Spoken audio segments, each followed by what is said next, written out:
So for 2020, I've done a New Year's resolution. I am going to make a video game. Lots of people make little hobby games in the background while they do whatever other programming work, especially professional programmers, which I've been for quite a while now. This time I'm making a couple of decisions. Keep this actually a realistic goal. I want to be able to have something that's finished or, you know, finishable by the end of the year. So that means normal libraries, normal languages, normal tools, normal workflow, basically, and limited in scope as much as possible so that I can actually get it done just by myself in my spare time when I'm not busy with work and family and just living life and actually get it somewhere. The last time I actually made a real video game was back in college with two other guys as a college project, which was a lot of fun, but that's been a while. It was VGA and MS-DOS, and it was a lot of fun. I've attempted and stopped various other games since then. The problems were usually either the game was way too big and ambitious, or just too weird, or I was using weird tool sets. So I do Clojure currently in my job and have for years now, which is a type of Lisp, and I'm a big fan of Lisps in general. So Common Lisp. I've tried to write several games in Common Lisp, and there's really not good library support for video games in Common Lisp, or many other things for that matter, which is sad because it's a really nice language. I'm doing Clojure, like I said, now. So I've tried to do games in Clojure in various forms. Quill, various Java libraries, thinly wrapped to try and do a game that way. And then at the last, I was trying to do Arcadia, which is basically Clojure, but on .NET that uses Unity. So that was actually pretty nice, but the problem is you really need to understand Unity and C# in order to use it. So I sort of abandoned that again. So this time I'm only going to use normal stuff. I ended up deciding on Unreal Engine 4 in C++ and Blender as my tool set. And those are very normal choices. And I want to keep the game itself very small and limited so that, like I said, I can maybe get it done by the end of the year, or at least have it pretty far along by the end of the year. I am basically sticking with Blender, which right here, to do all the 3D modeling. And I am going to use Unreal Engine 4, and I'm going to use C++. I'm not going to try and figure out how to get Clojure or Common Lisp or some other Lisp happening in here, which I'm sure I could if I really wanted to go down that rabbit hole, but I don't want to. So I have one set right here that I'm in the works on, and this is the main ship. It's called the Sapphire Star. And this is what I've gotten so far as the ship design. This is a basic block out of the rooms. Here's where the bridge is going to be. This is the main hallway for the ship. That's the owner's quarters and the owner's bathroom. Oh, there you go. And then you've got some more crew quarters going on over here and here and here. This is the shield generator. You've got 6 escape pods. You've got guns. Yay. You've got some storage. I can't remember, what is this one? That's on the other airlock and storage.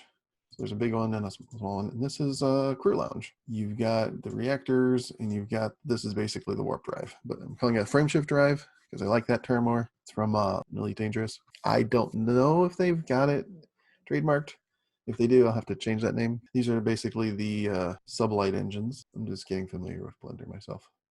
So that's been a lot of this month, is just getting familiar with how to do anything in Blender and how to do anything in Unreal. Mostly Blender, actually. I've done very little in Unreal at this point. And for scale, this is just your standard shipping container, 40 by 8 by 8.5 foot shipping container. And this is the world's crappiest rough sketch of the Millennium Falcon for scale. So this is not a very big ship at all. These are all basically bedroom sized, like a decent master bedroom. The actual owner's berth is nicer. But yeah, this is not a big ship. I picked Blender instead of Maya because primarily Maya is really friggin' expensive. And that's coming from somebody who is totally cool of spending money on software. And I'm paying for the full everything Adobe suite. I'm paying for Microsoft's Office suite. I'm paying for random other junk. I don't care about paying for software. But theirs is like 150 something a month for Maya.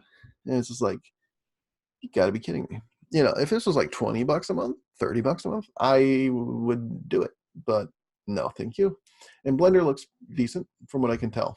So I'm gonna go with this. I've mostly been going through the Blender Guru on YouTube series where he makes a donut to get my basic knowledge, and that's a really nice little series, so you should definitely check that out. Just this morning, last day of the month, I managed to do this. So I have managed to finally do a basic export to Unreal to get a basic idea of what the scale is like on this. So this is, if you can see, it's just barely above the ground level.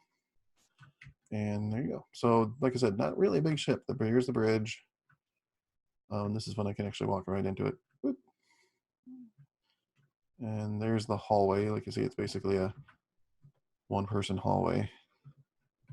The bathroom's not big either, really. Or that's not the bathroom. Yeah. So not a big ship. Single deck, crew of maybe 8 or 9 people. I've got a basic idea of the crew. I want like some main characters. Oh yeah. So the import, I used a tool called, it was a Datasmith exporter from Blender. Because when I was actually just doing a simple FBX export from Blender, I was having all sorts of trouble. Basically, I was getting every single component as a separate box, whereas I spent lots of time being like, this is exactly this far apart from this component, you know? I lined up everything roughly where the components are going to go.